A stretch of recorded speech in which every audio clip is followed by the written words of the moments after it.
Hari ini kita datang sampai satu rumah baru siap saja. Kita tengok ini lantai dia pasang apa. Ini kita panggil WPL, waterproof laminated. Kasih kamu tengok, dia punya design, dia punya papan, dia sini luar son, dia total ada 9 inci. Biasa punya papan punya design dia letak 6 inci saja. 9 inci dia akan nampak dia punya papan lagi besar, tengok dia lagi solid. Dia boleh waterproof. Maknanya lah, kalau dia pasang di bila mandi punya tepi, ada air punya tempat, kamu pun jangan risau, air akan rosakan macam ini punya papan. Yang kebanyakan sekarang orang kenapa mau cari macam ini punya laminate?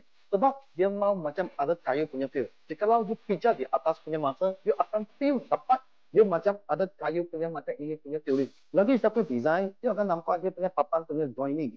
Ini joining punya design kita panggil V-groove. V-groove dia punya function dia akan nampak dia macam satu papan macam ini punya joint. So ini semasa tengok punya masa dia punya itu rasa lagi macam Japanese punya itu feeling, Japanese punya style. Tapi dia ada apa warna di floor, serupa itu rumah, so dia pilih ini warna yang kita panggil clear wood punya itu design. Tapi kita lagi ada apa warna lagi, kita ada 10 lebih punya warna. So mau gelap punya warna, mau clear punya warna, atau mau grey punya warna, itu tak siang sama juga ada. Lagi satu tempat, small garden bed, tengok design. Ini tak siang, dia baru macam ini punya, dia tengok lagi simple cantik.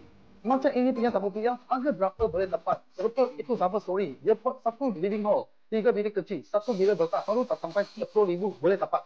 Kalau anda berbina macam ini punya lantai, please go di bawah, kita percuma quotation kasih kamu. Every step, everywhere.